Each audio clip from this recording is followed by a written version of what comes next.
Tripura Government Pensioners Association ni phil bachisa bisi songsamani sal tai Golden Jubilee paimani panda loajika Agartala student hal thumo panda manjaka Odisha High Court ni agini dorba phang Subhashish Tolapatro tai mothre juda juda tangkra dongrok gratuity যেমন আমরা পাই, আমার পেনশনের টাকা সেখানে আমার তোলার সুযোগ থাকে, সেটা নিয়ে পরিবার পরিজন আমার সংসারকে চালানোর সুযোগ, মেয়ের বিয়ে ছেলের পড়াশোনার কথা আমরা লক্ষ্য করতে পারি।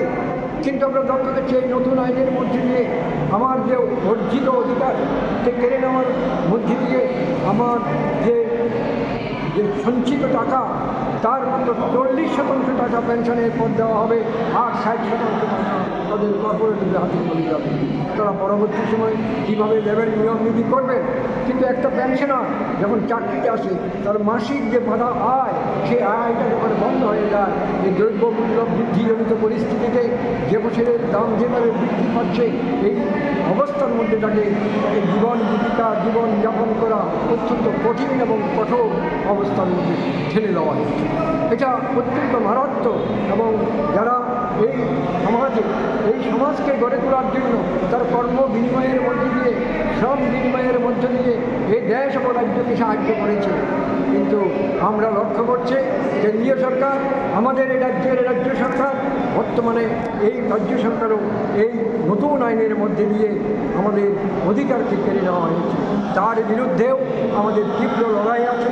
আমরা 48তম বার্ষিক সাধারণ সভায় 23 দফা দাবি নিয়েছি।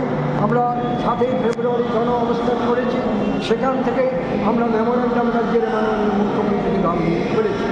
আমরা বলেছি আমাদের কথা বলার সুযোগ দাও, আমরা তোমাকে সাহায্য করব, আমাদের এই রাজ্য সরকারকে তার কাজ করার জন্য সাহায্য করব, কথা বলার সুযোগ দাও, আমরা তোমার সঙ্গে উপস্থিত হতে চাই। অত্যন্ত দুঃখের বিষয়, আমরা লক্ষ্য করলাম বারবার বলা সত্ত্বেও এই রাজ্যের মুখ্য সচিব এবং এই রাজ্যের মাননীয় মুখ্যমন্ত্রী সেখানে আমাদের কথা বলার সুযোগ দিচ্ছে না, বঞ্চিত করছে। এই বিষয়গুলো মারাত্মক লড়াচ্ছে। আমরা একটা রিফ্লেক্ট করেছি আমাদের এই দাবিগুলোর যৌক্তিকতা দিয়ে আমরা সারা রাজ্যে আমাদের পেনশনার ও পারিবারিক পেনশনার যারা রয়েছে এবং বিভিন্ন এলাকায় এই মেমোরেন্ডাম তাদেরকে উপস্থাপন করেছে।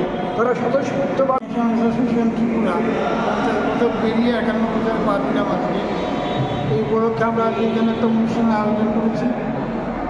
গত 1 বছর ধরে আমরা রাজ্যের বিভিন্ন প্রান্তে বিভিন্ন রকম উদ্যোগ নিয়েছি, সমাজসেবামূলক, সমাজ সচেতনতামূলক এবং আমাদের যে দায়িত্ব এবং কর্তব্য প্রবীণ নাগরিক হিসেবে সেই সম্পর্কে আমাদের সদস্যদেরকে সক্রিয় করার উদ্যোগ আমরা নিয়েছি। আমরা যেমন বৃদ্ধাবাসে ফল মিষ্টি বিতরণ করেছি, তেমনি স্কুলের দুস্থ ছাত্রছাত্রীদের মধ্যে শিক্ষা সামগ্রী বিতরণ করেছি।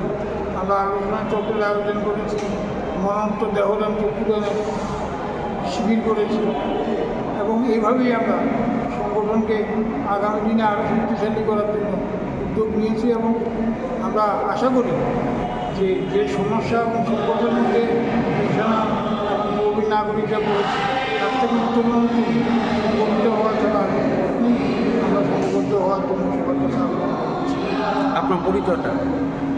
আপনার পরিচয়? আমি ভবিষ্যতের প্রশাসনগত অঞ্চল থেকে রাজ্য হলাম 1972 সালে। সেই কেন্দ্রীয় পেনশন রুলসকে কোনো জায়গায় পরিবর্তন করে আমাদের রাজ্যে সেটা গ্রহণ করা হয়েছে এবং 1918 সাল পর্যন্ত সেটা চলেছে। 1918 সালে এসে এই রাজ্য সরকার 2004 সালে ন্যাশনাল পেনশন স্কিম বলে যেটা চালু করেছিল, NPS, সেটা বাধ্যতামূলকভাবে এই রাজ্য চালু করেছে। ঠিক আছে,